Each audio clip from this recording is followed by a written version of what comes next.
ધોરણ 11 મેથ્સમાં chapter number 2 સંબંધ અને વિધેય.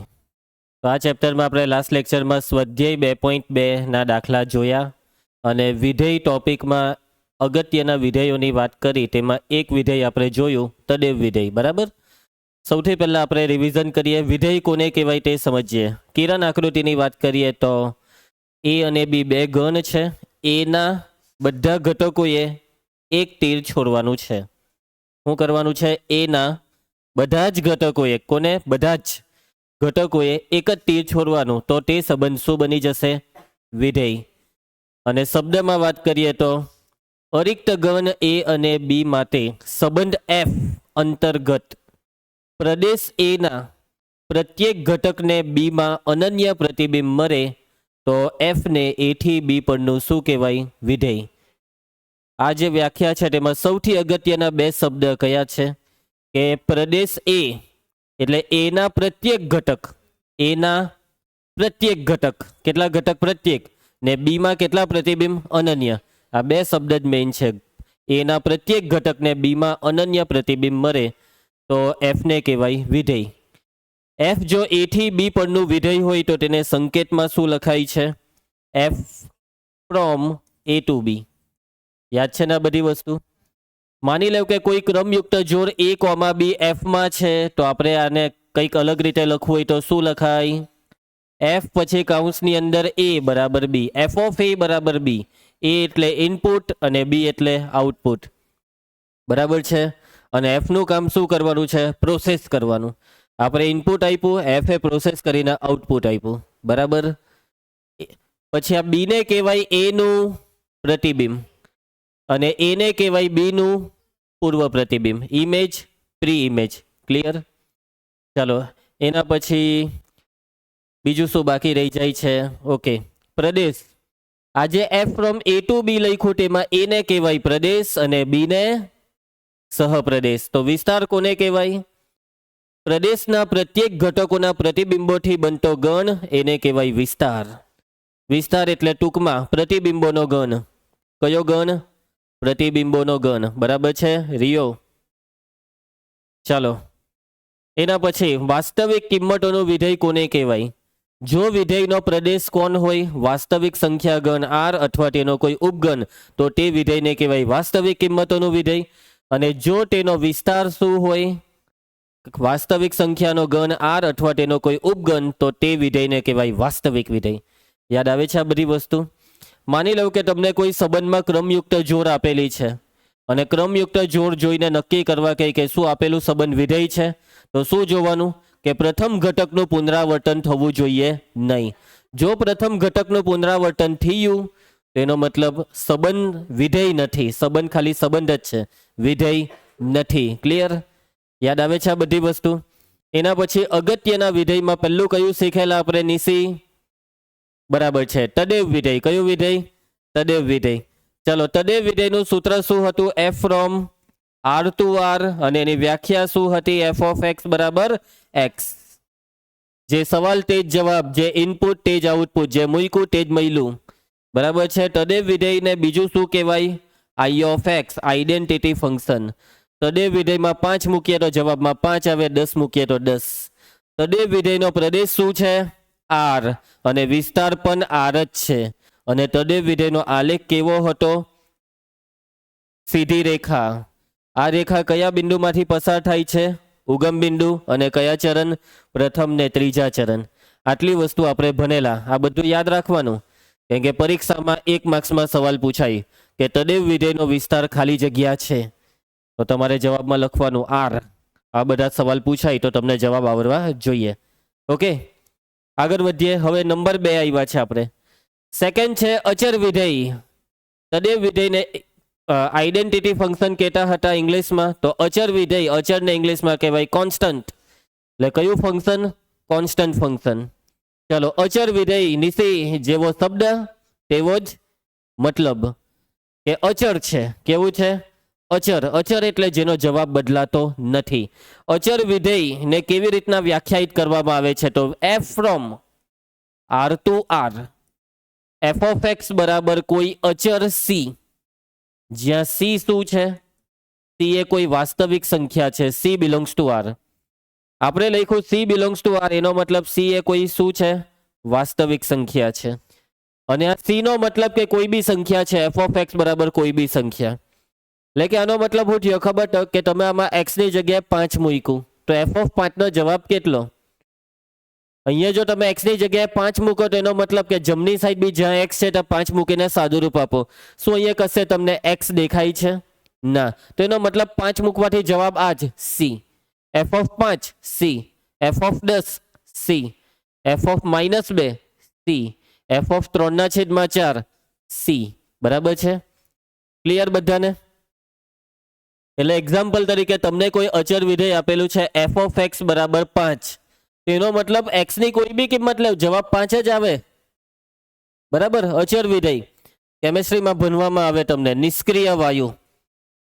કેમ કે કોઈ હાથે પ્રક્રિયા નહીં કરે, એ જે છે તે જ રહી, એના પર તું કહીહો કરો એના જેવું જ છે. આ 5 એ 5 જ રહી, આ 5માં કોઈ ફેરફાર નહીં આવે, આઉટપુટ ફિક્સ. કહીહો કરો, કહીહો નાખો. જો તમે આમાં એક્સ ની જગ્યાએ 2 મૂક્યું 5, 3 મૂક્યું 5, વર્ગમૂળમાં 10 મૂક્યું 5, જવાબ ફિક્સ રહે. એટલા જ માટે આ વિધેયને કયું વિધેય કહેવાય? અચર વિધેય. અચર થઈ ગયું. ક્લિયર? સમજ પડી જાય? ચાલો હવે આ જે અચર વિધેય છે તે અચર વિધેયનો પ્રદેશ શું થશે? પ્રદેશ તમારી નજરની સામે છે. નકુલ, પ્રદેશ બોલ. આને કહેવાય પ્રદેશ, આને કહેવાય સહપ્રદેશ. શું થશે પ્રદેશ? આર. હવે તમારે બુદ્ધિ દોડાવીને જવાબ આપવો પડશે કે આનો વિસ્તાર શું. ચલો દોરાવો મગજ અને મને કહેવાનો વિસ્તાર શું. વિસ્તાર એટલે પ્રતિબિંબ થી બનતો ગણ. અને પ્રતિબિંબ તમે જોઈ શકો છો, પ્રતિબિંબમાં શું આવે છે? અચર આવે છે. જો એફ ઓફ એક્સ બરાબર આપણે 5 લીધું હોય તો પ્રતિબિંબમાં દર વખતે શું આવે? 5. એનો મતલબ કે જો એફ ઓફ એક્સ બરાબર સી હોય તો પ્રતિબિંબ દર વખતે સી છે. કોઈ પણ કિંમતનું પ્રતિબિંબ સી. એટલે એનો મતલબ કે આ અચર વિધેયનો વિસ્તાર શું? ગણ એટલે કે છગડિયા કૌંસમાં સી. પ્રતિબિંબથી બનતો ગણ એટલે અહીંયા ગણ લખવાનો ને, છગડિયા કૌંસ. બરાબર? અને એની અંદર સી. વિસ્તાર છે સી. દર વખતે જવાબમાં સી આવશે. ક્લિયર? કોઈને કઈ તકલીફ આમાં? ચાલો હવે એનો આલેખ, હવે આપણે આલેખ દોરીએ. તો અહીંયા આપણું ઉગમ બિંદુનું 0, પછી 1 2 3, -1 -2 -3, નીચે -1 -2. હવે આપણે એક અચર વિધેય લઈએ. કયું લઈએ? એફ ઓફ એક્સ બરાબર કોઈ બી એક સંખ્યા તમારે વિચારવી પડશે. રિયાનું કેવું છે સર એફ ઓફ એક્સ બરાબર 500 લઈ લઉં. ના રિયા, 500 બહુ મોટી સંખ્યા થઈ ગઈ. 5 બી રવા દઉં, 2 રાખો. એફ ઓફ એક્સ બરાબર કેટલા રાખીએ? 2. હવે મેં તમને કીધેલું એ પ્રમાણે આ એક્સ અક્ષ પર શું લેવાનું? પ્રદેશની કિંમતો. અને વાય અક્ષ પર શું આવે? વિસ્તાર, પ્રતિબિંબો. એક્સ અક્ષ પર ઇનપુટ ને વાય અક્ષ પર આઉટપુટ.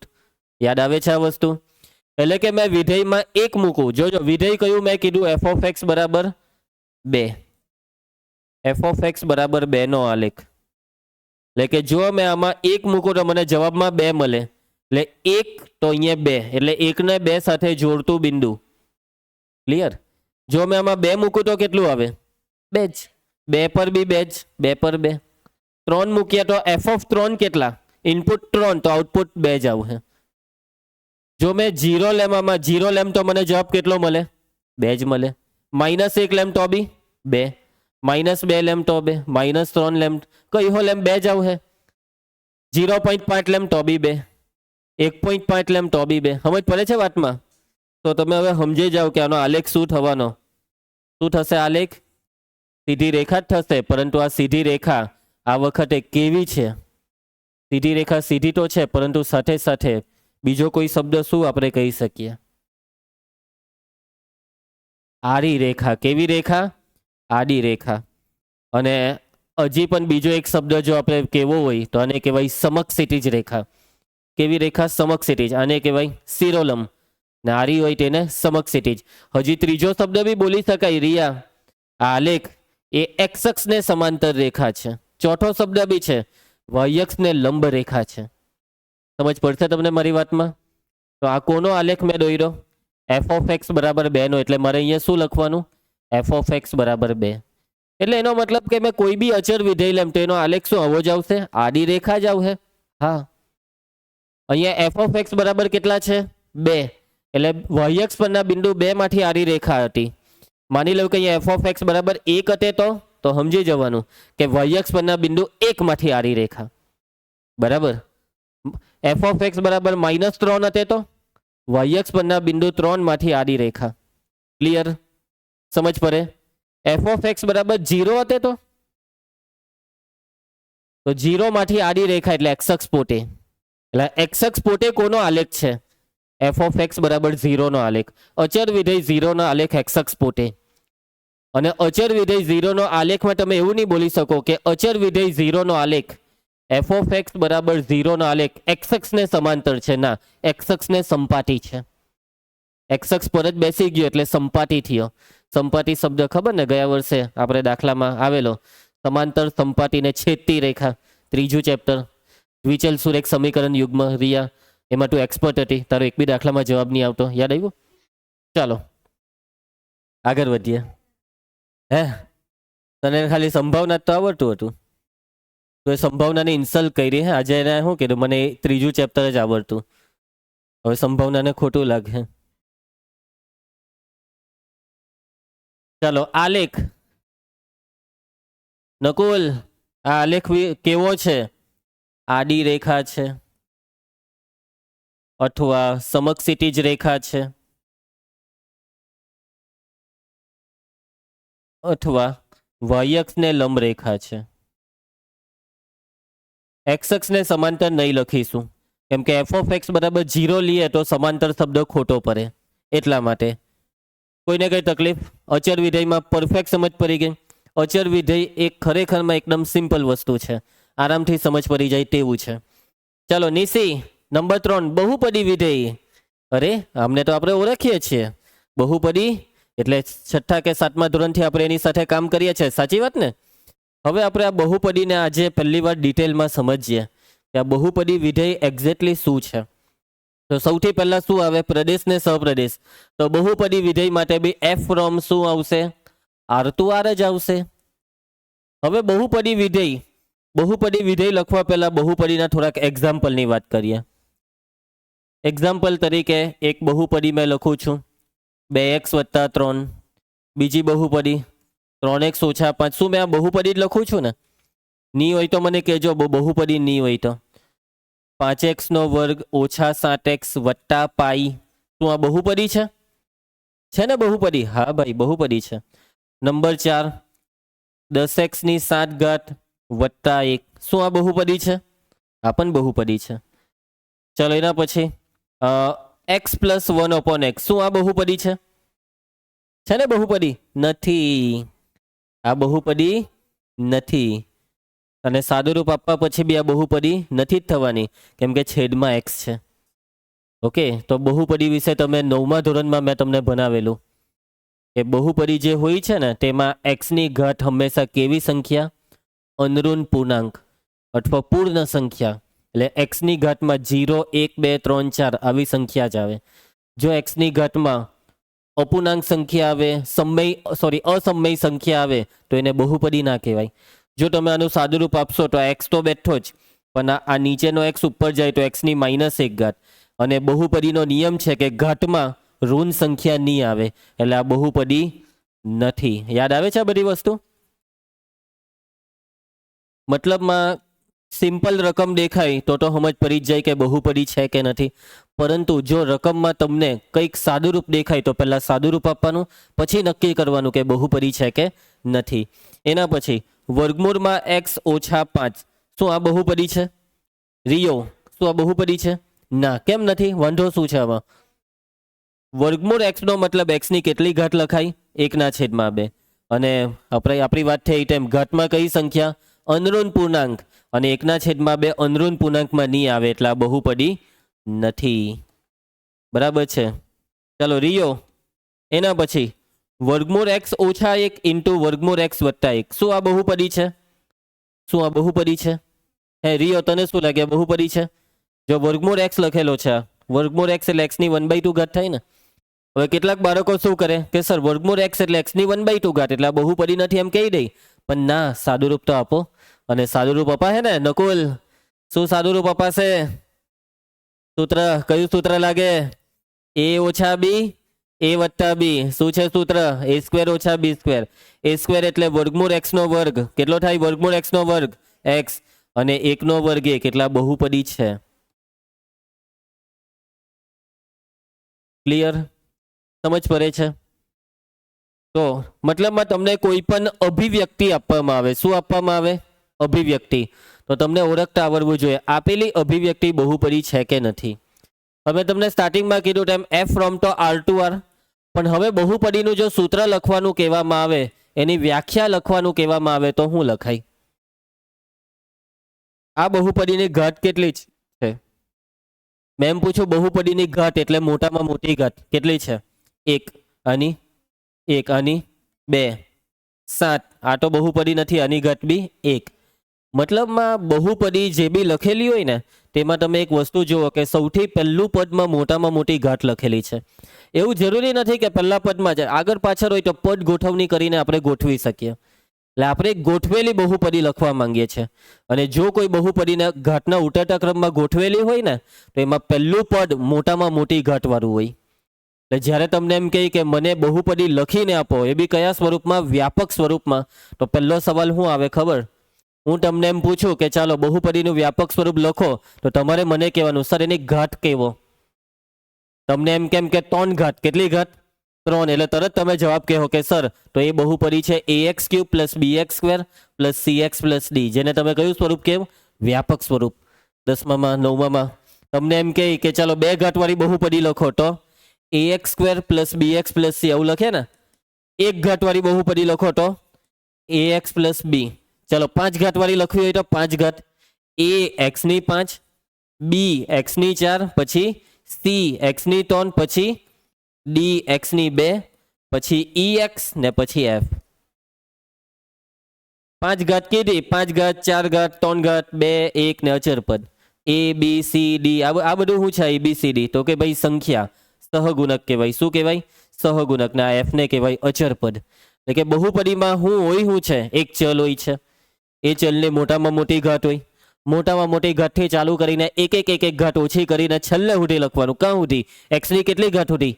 0. અચર પદ સુધી. ઓકે, તો એવું માની લેવો કે આપણે જે બહુપદીની વાત કરીએ છીએ તે બહુપદીની ઘાત કેટલી છે આરચી? n.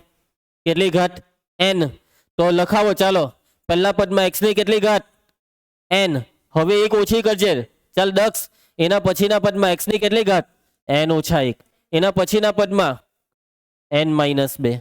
અને એવી રીતના આગળ જતા જતા છેલ્લે અચર પદ આવશે ને. નિશી, અચર પદ એટલે એક્સની કેટલી ઘાત? 0. એક્સની 0 ઘાતની આગળ કયું પદ આવે? એક્સની 1 ઘાત વાળું પદ. એની આગળ 2 ઘાત. બરાબર. એટલે મારે છેલ્લે 3 પદ લખવા છે. કેટલા પદ લખવા છે? 3. તો એ 3 પદમાં અહીંયા આવશે ડોટ. આગળ જતા છેલ્લે અટકવાનું કાં તો અહીંયા આવશે એક્સની 2 ઘાત, પછી એક્સ આવશે ને પછી અહીંયા છેલ્લે આવશે અચર પદ. સમજ પડે તમને મારી વાતમાં? હજી આ તો ખાલી એક્સને લખ્યા. હવે મારે શું લખવાનું છે? સહગુણક. દરેક પદને શું હોય છે આરચી? સહગુણક હોય છે. શું હોય છે? તું પાછી જરાક કંટ્રોલમાં આવી જા. દરેક પદને સહગુણક હોય છે. હવે જો આમાં સહગુણક એટલે ABCD લખવાની. ABCD. હવે ABCD તો કેટલા મૂળાક્ષર આવે? 26. ઓછા નહીં પડે? કેમ કે આ કેટલા થઈ ગયા? n. એટલે n બરાબર માની લો કે 100 ઘાત હોય. એક્સની કેટલી ઘાત હોય? 100. તો આ પદ કેટલા થયા ખબર? 101 પદ થયા. બરાબર. આપણે એમ કહીએ ને દ્વિઘાત. રિયો તો ધ્યાન આપજે. આપણે દ્વિઘાત બોલીએ તો એમાં કેટલા પદ આવે? કેટલા પદ આવે? 3 પદ આવે. 1, 2 ને 3. જેટલી ઘાત એનાથી 1 પદ વધારે આવે. સમજ પડે મારી વાતમાં? જો આમાં 100 ઘાત લઈએ તો ABCD આપણને નાની પડે. તો એના માટે કરવાનું શું ખબર? a ની નીચે n. an. આ an એ સહગુણક છે. નીચેનો n એ બસ ખાલી સિમ્બોલ છે કે પ્રથમ સહગુણક. એક્સની n નો સહગુણક. એ રીતના આનો સહગુણક an-1. આનો સહગુણક an-2. અને એવી રીતના આગળ વધતા જવાનું. x² નો સહગુણક ચાલો બોલો. a2. x નો સહગુણક a1 અને અચર પદ a0. આવી રીતના લખાય બહુપદીને, આવી રીતના. તો આ છે બહુપદી. આ બહુપદીમાં આ દુનિયાની બધી બહુપદી આવી ગઈ. આ દુનિયાની કોઈ બી બહુપદી આવી છે. કેવી છે રિયો? આવી છે. બરાબર. વ્યાપક સ્વરૂપ. કયું સ્વરૂપ? વ્યાપક સ્વરૂપ. અને આ વ્યાપક સ્વરૂપ કેટલી ઘાતવાળી બહુપદી? તો અહીં એફ એ કેટલી ઘાતવાળી? એન. એન ઘાતવાળી બહુપદી દર્શાવે છે. કેટલી ઘાતવાળી? એન ઘાતવાળી. હવે 10માં તમને ખબર હોય તો મેં તમને એમ કેમ કે ચાલો દ્વિઘાત બહુપદીનું વ્યાપક સ્વરૂપ બોલો, તો તમે શું લખો? ax² + bx + c. પછી હજી એક વસ્તુ તમે લખો છો, a ≠ 0. યાદ આવે? કોઈ બી હોય, એક્સ પ્રથમ પદનો સહગુણક ≠ 0. યાદ આવે ને આ વસ્તુ? એ જ વસ્તુ આમાં બી લાગુ પડે કે આમાં x ની n ઘાતનો સહગુણક કોણ છે? an.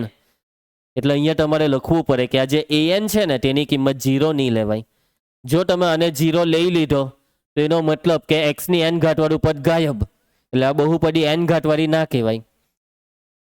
તથા an, an-1, an-2 up to a2, a1, a0 આ બધું શું છે? જે તે પદના સહગુણક. અને સહગુણક એટલે શું? કોઈ સંખ્યા. કેવી? વાસ્તવિક. આ બધી જ વાસ્તવિક સંખ્યા છે, બિલોંગ્સ ટુ આર. અને આ બધી જ વાસ્તવિક સંખ્યામાં ખાલી an ને 0 નહીં લેવાય, બાકી આ બધાને 0 લેવો હોય તો કોઈ વાંધો નથી. વાત મગજમાં ઉતરી? કોઈને કઈ તકલીફ? બહુપદી સમજ પડી? હવે આપણે અત્યારે બે વિધેય જોયા. આ બે વિધેય જોયા પછી દર વખતે આપણે શું જોઈએ ખબર? આ બધું લખીને પછી પ્રદેશ. તો આ બહુપદીનો પ્રદેશ આર. પછી આવે વિસ્તાર. તો બહુપદીનો વિસ્તાર શું? વિસ્તાર. પ્રદેશ તો આર, પણ વિસ્તાર? નિશી વિસ્તાર. વિસ્તાર એટલે પ્રતિબિંબોનો ઘન. અને આ બહુપદીમાં કોઈ પણ મેં ઇનપુટ નાખું તો મને આઉટપુટ શું મળે? સંખ્યા. કેવી સંખ્યા? કઈ સંખ્યા? તમામ વાસ્તવિક સંખ્યા.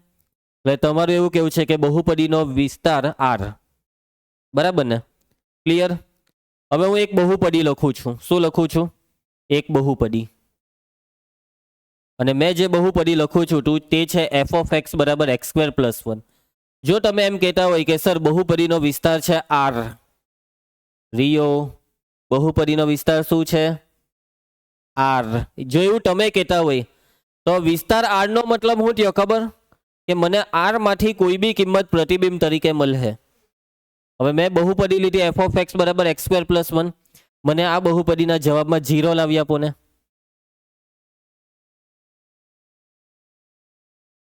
તમને એમ કેમ કે ચાલો 2 લાવી આપો ની. લાવી આપો 2. 2 તો આવી જાય ને. x = 1 લેવો, 1 નો વર્ગ 1, 1 ને 1 2. તમને એમ કેમ 5 લાવી આપો ની. 2 મૂકો, 2 નો વર્ગ 4 ને 1 5. મેં તમને કીધું 0 લાવી આપો ની. કેટલા લઈએ? x બરાબર તો 0 આવે. આજે મેં બહુપદી લખી છે ને તેના જવાબમાં 0 આવવું શક્ય નથી, કેમ કે આનો જવાબ દર વખતે ધન થઈ જાય. x નો વર્ગ હંમેશા કેવો આવે? ધન. અને ધનમાં 1 ઉમેરવાથી એ ધન જ રહી. એટલે જો તમે એમ બોલો ને કે સર વિસ્તાર આર, તો 0 આવવો જોઈએ જવાબમાં. 0 કે વિસ્તાર પ્રતિબિંબોથી મને.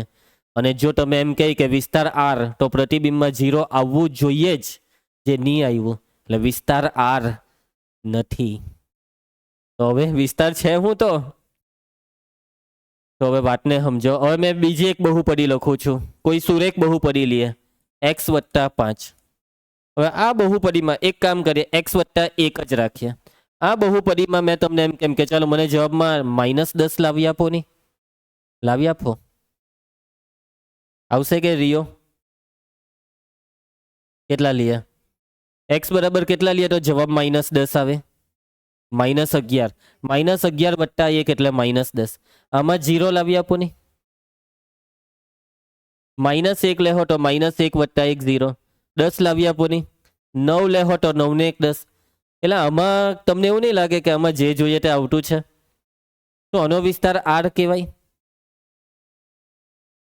જો તમે એમ કીધું કે સર આનો વિસ્તાર આર છે, એનો મતલબ શું થયો કે આર માંથી કઈ બી તમને જવાબમાં મળે. ચાલો મને જવાબમાં વર્ગમૂળમાં 5 લાવી આપો. આર ની અંદર વર્ગમૂળ 5 આવે ને, તો ચાલો વર્ગમૂળ 5 કોનું પ્રતિબિંબ થશે? ચાલ તેજલ વિચાર, એક્સ ની કઈ કિંમત આમાં મૂકવાથી જવાબમાં વર્ગમૂળ 5 આવશે? ચાલ નિશી વિચાર્યું કે પછી તમારે એવું કેવું છે કે સર વર્ગમૂળ 5 નહીં આવશે? આવશે કે વર્ગમૂળ 5? નકુલે ના પાડી સર વર્ગમૂળ 5 નહીં આવશે. દક્ષ તારે શું કેવું છે? દક્ષે બી ના પાડી હતી. તો બધાની ના છે. Okay done. તો જુઓ એક્સ બરાબર લઈ લો વર્ગમૂળ 5 ઓછા 1. નવામાં મૂકો. એક્સ ની જગ્યાએ કેટલા મૂકવાના? વર્ગમૂળ 5 ઓછા 1. એટલે અહીંયા બી મૂકવાના વર્ગમૂળ 5 ઓછા 1 ને અહીંયા વત્તા 1. ઓછા 1 વત્તા 1 કેન્સલ, જવાબ આવ્યો વર્ગમૂળ 5. એટલે આવી તો ગયો. મેં તમને કીધેલું વર્ગમૂળમાં 5 લાવી આપો, તમે ના પાડી. જો મેં લાવી આપ્યું. જો એક્સ ની કિંમત વર્ગમૂળ 5 ઓછા 1 લેવો તો જવાબ વર્ગમૂળ 5 આવશે. સમજ પડી? એટલે કે અહીંયા જે મેં બહુપદી લખેલી છે ને રિયો, આ જે બહુપદી છે સુરેખ બહુપદી, આનો વિસ્તાર થઈ ગયો આર. જે જોઈએ તે જવાબમાં આવશે. તમે બોલો હું જોઈતું છે જવાબમાં, હું તમને લાવી આપું. કેવું છે દક્ષ? કોઈ બી એક સંખ્યા કેવી છે? અઘરામાં અઘરી આપ, હું તને જવાબમાં લાવી આપું. કોઈએ કેવી છે? આરચી તારે એકાદ સંખ્યા કેવી હોય તો? રિયો એમ કે સર જવાબમાં 5 લાવી આપો. આટલું ભંગાર કોણ કે? 4 ને 1 5, કંઈક તો અઘરું આપ. 5 આવું કંઈક તો ઇજ્જત રાખ. રિયો એમ કે સર જવાબમાં 5/6 લાવી આપો. એવું જ કેવું છે ને? લાવવું છે 5/6 લાવી આપું? ઓકે. એક્સ બરાબર -1/6 લેવો. ચાલો અહીંયા -1/6 લીધા. આ -1/6 વત્તા 1. 6 એકા 6 માંથી આ ઓછા 1 કરીએ તો 5 આવી ગયું 5/6. એટલે કે આ સુરેખ બહુપદી જે છે તેનો વિસ્તાર આર. પરંતુ આ દ્વિઘાત બહુપદી લખે તો એનો વિસ્તાર આર નથી. તો મતલબમાં કન્ક્લુઝન શું છે હવે? કન્ક્લુઝન આ બધી ચર્ચાનું કે બહુપદીનો વિસ્તાર શું આવે નક્કી નહીં હોય, દાખલા પર આધાર રાખે. જેવી રકમ તેવો વિસ્તાર. કોઈમાં વિસ્તાર આર આવી હો જાય, કોઈમાં ની બી આવે. રામ જાને વિસ્તાર હું. એટલે તમને એમ કહેવામાં આવે દક્ષ ચાલ બહુપદીનો વિસ્તાર બોલ, તો તારે શું કહેવાનું? સર બહુપદી આપો પહેલા. કઈ બહુપદી? નહીં તો તારે એમ કહેવાનું કે સર બહુપદી, દરેક બહુપદી માટે વિસ્તાર અલગ અલગ હોય. તમે કોઈ બહુપદી આપો તો હું એનો વિસ્તાર આપું. સમજી જા? એટલે બહુપદીનો વિસ્તાર રકમ પર જ આધાર રાખે. એટલે કે બહુપદીનો અહીંયા આપણે વિસ્તાર નહીં લખીશું. કેમ નહીં લખવાના? નક્કી જ નથી, તે રકમ પર આધાર રાખે. બીજું એનો આલેખ. આગળના 2 દાખલામાં મેં કેવો અહીંયા xx yx લઈને આવ્યો, મેં અહીંયા નહીં લાવ્યો. કેમ ખબર? કે બહુપદીનો આલેખનું બી ઠેકાનું નહીં હોય. રકમ બદલાય, આલેખ બદલાય. હવે તમે ગયા વર્ષે યાદ કરો 10મું ધોરણ, રિયા 10મું ધોરણમાં કયું ચેપ્ટર હતું? 3જું ચેપ્ટર. શું નામ હતું? બહુપદી નામ હતું ને? ખોટું. બીજા ચેપ્ટરનું નામ બહુપદી હતું. હવે જે બીજું ચેપ્ટર બહુપદી છે તેમાં તમને આલેખ ભણવામાં આવતું. આરચી સુરેખ બહુપદીનો આલેખ કેવો હોય છે? ભાઈ આવું તો 1 માર્કમાં પૂછાતું. સીધી રેખા, હે ને? દ્વિઘાત બહુપદીનો આલેખ પરવલય યાદ આવે? પછી એમાં બી તમને એવું ભણવામાં આવતું કે જો એ ધન હોય તો પરવલય ઉપર ખુલે, એ ઋણ હોય તો પરવલય નીચે. યાદ આવે? બરાબર. રિયો ત્રિઘાત બહુપદીનો આલેખ યાદ છે? ત્રિઘાત આ રીતનો કંઈક આવે. ત્રિઘાત એન જેવો બને, આવો એન બી બને. મતલબમાં રકમ બદલાવાથી આલેખ બદલાય છે. સુરેખનો આલેખ સીધી રેખા, દ્વિઘાતનો આલેખ પરવલય, ત્રિઘાતનો કંઈક આવો આકાર. એટલે આલેખ ફિક્સ હોતો નથી. આ બધું યાદ રાખજો. હે આજે ભણાવું છું તે. હવે હું આ બધું અત્યારે ભૂસી નાખું છું ને કેટલીક કામની વસ્તુ અહીંયા લખું છું. બહુપદીનો વિસ્તાર ફિક્સ નથી, આલેખ ફિક્સ નથી, પણ બહુપદી વિશે આપણે ધોરણ 10ની જ એ જ બધી કેટલીક વસ્તુ યાદ રાખવાની છે.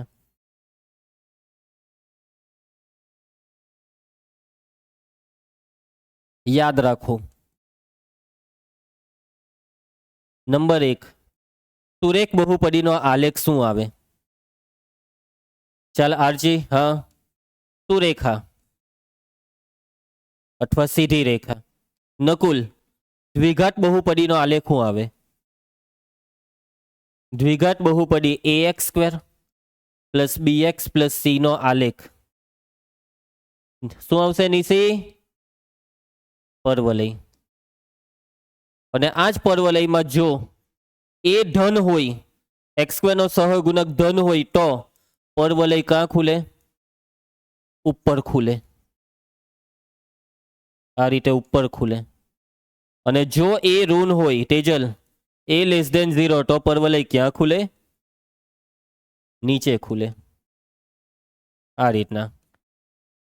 બરાબર? નિશી ની સમજ પડી? ત્રિઘાત બહુપદીનો આલેખનો કોઈ ચોક્કસ નામ નથી, એટલે એના વિશે આપણે લખવાનું નથી. નંબર 3,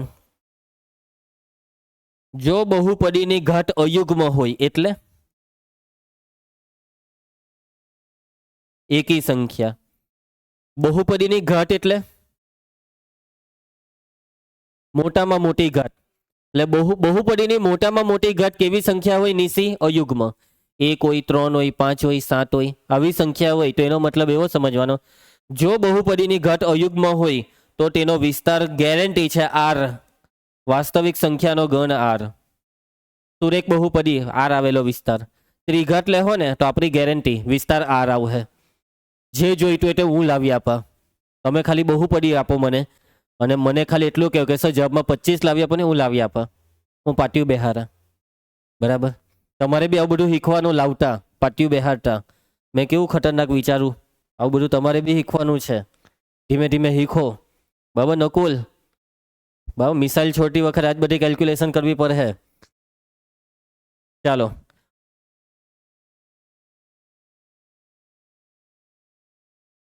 ઓ રિયો, અચાનક જાગી ગઈ ને તું તો. જો બહુપદીની ઘાત યુગ્મ હોય, કેવી હોય? યુગ્મ હોય, તો તેનો વિસ્તાર R ન થાય. યુગ્મ ઘાત હોય તો તેનો વિસ્તાર R નહીં થાય. તો થાય હું ખબર નહીં ભાઈ, રકમ આપો તો ખબર પડે. સમજ મારી વાતને? ક્લિયર? ખ્યાલ આવશે? કોઈને કઈ તકલીફ? પાક્કું સમજ પડી ગઈ? નિશી આગળ વધીએ, બહુપદીથી આગળ જઈએ. ચાલો દક્ષ. હવે એના પછી એન્ટ્રી પડે છે સમય વિધેય. સમય સંખ્યા તો ખબર છે, રેશનલ નંબર, પણ હવે તો વિધેય આવ્યો. તેજલ, કયું વિધેય આવ્યો? સમય વિધેય. Nakul, rational function. સમય વિધેય કોને કહેવાય? સમય વિધેય f(x) ના છેદમાં g(x) પ્રકારના વિધેયને સમય વિધેય કહેવાય. f(x) ના છેદમાં g(x) પ્રકારના વિધેયને શું કહેવાય? સમય વિધેય કહેવાય. એટલે એ લોકો એવું કહેવા માંગે છે કે જ્યાં આ f(x) શું છે? જ્યાં f(x) અને g(x) આ બંને કોઈ બહુપદી છે. f(x) અને g(x) એ કોઈ બહુપદી છે. શું છે દક્ષ? બહુપદી છે. અને છેદમાં જે બહુપદી g(x) છે ને તે 0 નહીં થવી જોઈએ. એક વસ્તુ મેથ્સમાં હવે બરાબર યાદ રાખજો, મગજમાં ઉતાર. રિયો, હું મગજમાં ઉતારવાનું છે કે કોઈ દિવસ મેથ્સમાં છેદને 0 નહીં થવા દેવાનો. એટલે અહીંયા સ્ટાર્ટિંગમાં જ આપણે લખી દીધું કે છેદનો g(x) not equal to 0. Okay, clear? તો મતલબમાં કોને કહેવાય સમય વિધેય? કે જે વિધેયમાં અંશ અને છેદ આવે, પણ અંશને છેદમાં આવે હું? બહુપદી. અંશમાં બહુપદી, છેદમાં બહુપદી, તો તે વિધેયને કહેવાય સમય વિધેય. બહુપદીના છેદમાં બહુપદી એટલે સમય વિધેય. ઓકે, હાર છે. બહુપદીના છેદમાં બહુપદી, તો તેને કયું વિધેય કહેવાય? સમય વિધેય. ડન? ક્લિયર? હવે આ જે સમય વિધેય છે તેનો પ્રદેશ શું? પ્રદેશ રીવો, પ્રદેશ. હા,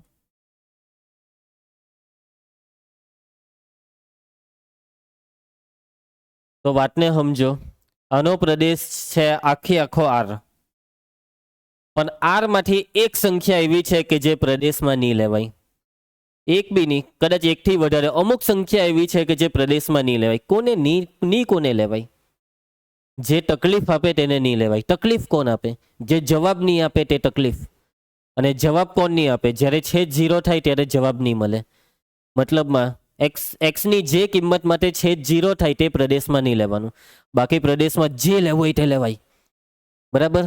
દક્ષ, સમય વિધેયનો પ્રદેશ આર, પણ આર માંથી અમુક સંખ્યા નીકળે કોણ કે જે છેદને 0 બનાવે.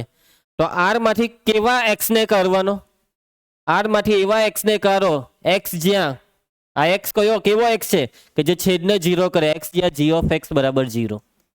અહમદ પરી જી ઓફ એક્સ નો જવાબ 0 આવે તેવા એક્સ ને આર માંથી કાઢ્યા, અને આર માંથી જો એવા એક્સ ને કરી નાખ્યા તો જેટલા બી એક્સ ની કિંમત વધી તે તમે આપેલા સમય વિધેયમાં મૂકો તો તમને કંઈક તો જવાબ મળે કે જેનો છેદ 0 નહીં હોય. ક્લિયર? રિયો, સમય વિધેયનો પ્રદેશ લખી કાઢ્યો. હવે વિસ્તાર બોલ બેટા. વિસ્તાર ખોટું. સમય વિધેયનો વિસ્તાર ફિક્સ નથી. કેમ? કેમ કે સમય વિધેય બનેલો હાનાથી છે? બહુપદીઓથી. ભાઈ બહુપદીના વિસ્તારના ઠેકાના નથી, તો સમય વિધેયના વિસ્તારના શું ઠેકાના હોવાના? સમજ મારી વાતને? એટલે સમય વિધેયનો વિસ્તાર નિશ્ચિત નથી. અહીંયા લખી કરું વાક્ય એટલે તમને યાદ રહી. સમય વિધેયનો વિસ્તાર નિશ્ચિત હોતો નથી. એટલે કે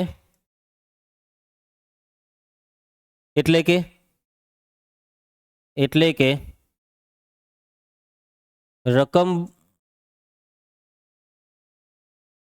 જુદી જુદી રકમ માટે અથવા જુદા જુદા સમય વિધેય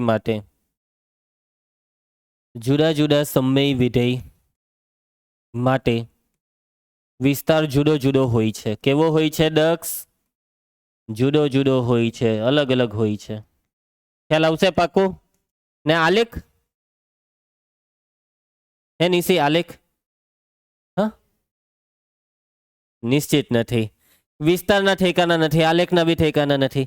એ કે ભાઈ બહુપદીનો પોતાનો મેળ પડતો નહીં હોય આલેખનો, તો બહુપદીથી જે સમય વિધેય બને તેનો આલેખ બી નિશ્ચિત નહીં આવે. સમય વિધેયનો આલેખ બી રકમ પર આધાર રાખે.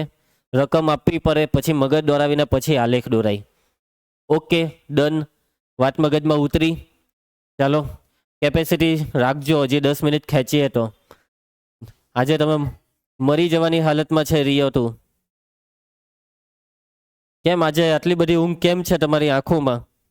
તું ખાઈને આવેલો છે? દક્ષ, તને ઊંઘ આવે છે? દક્ષને નથી આવતી. નકુલ?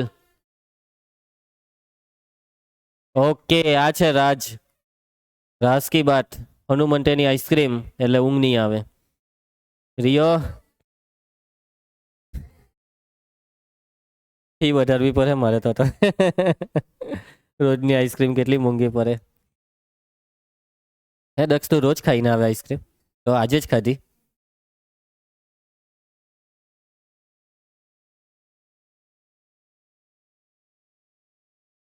હે તું છોકરીઓને લઈ જાય આઈસ્ક્રીમ ખાવા? હે દક્ષ? હે